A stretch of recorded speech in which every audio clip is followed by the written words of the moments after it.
ఓం ఏలియాయ నమః. ఓం గ్రహాంతరవాసియాయ నమః.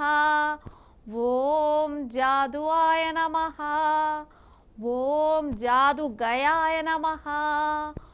ఓం భీం శ్రీ శ్రీ ఏలియన్ తల్లి, శ్రీ శ్రీ శ్రీ ఏలియన్ తండ్రి, దేవునువో దేవతవో గాని మహా మొక్కులు తీర్చు, కోటి దండాలు పెడతాం, కొన్ని కొబ్బరికాయలు కూడా కొడతాం, ఊది బస్తీలు ముట్టిస్తాం, ప్రసాదాలు కూడా తింటాం.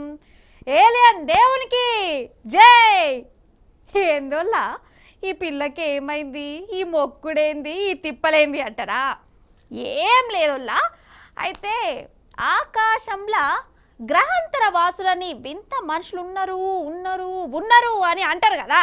ఉండు కాదు, ఇగో మన పక్క రాష్ట్రంలో గుడి కూడా కట్టిరు. అగో అందరూ దర్శనం చేసుకోరోళ్ళ.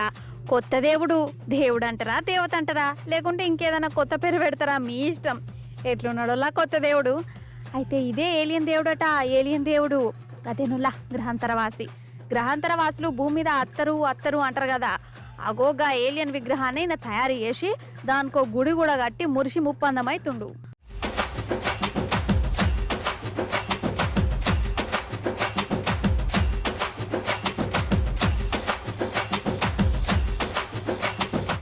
అగజూడురి మంత్రాలు చదువుకుంటా దండాలు పెట్టుకుంటా భక్తిలో ఎట్లా మునిగిపోతుండో.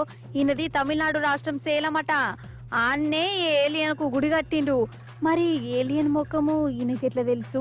ఎడనన్నా చూసిండా అంటే నాకు కలలో కనిపించిండు, గుడి కట్టమని చెప్పిండు, అందుకే కట్టినా, మిమ్మల్ని అందరినీ కాపాడుతాడు అని ఏమేమో చెప్పగత్తుండులా. అసలైతే ఏలియన్లు గిట్లుంటాయని ఎవ్వరికి తెలియదు. సినిమాలోళ్ళే వాళ్ళకు నచ్చిన తీరులో ఏలియన్ను తయారు చేసి సినిమాలు తీసిరు. ఇప్పుడు దాన్నే ఈయన ఫిక్స్ చేసి దేవుని లెక్క పూజ చేస్తుండు.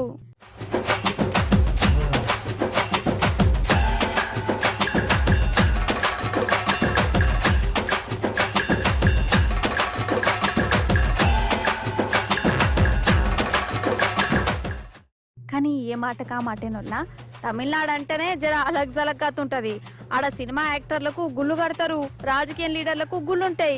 ఇక దేవుళ్ళ గుళ్ళకైతే లెక్కుంటది. ఎవరెవరికో గుళ్ళున్నాయి. ఈ గ్రహాంతర వాసుకి ఎందుకు ఉండద్దని మనిషికి అనిపించింది. మొత్తానికి ఆ కార్యం కూడా పూర్తి చేసి జనంతోని గిట్లా మొక్కులు పూజలు చేయించుకుంటుండు.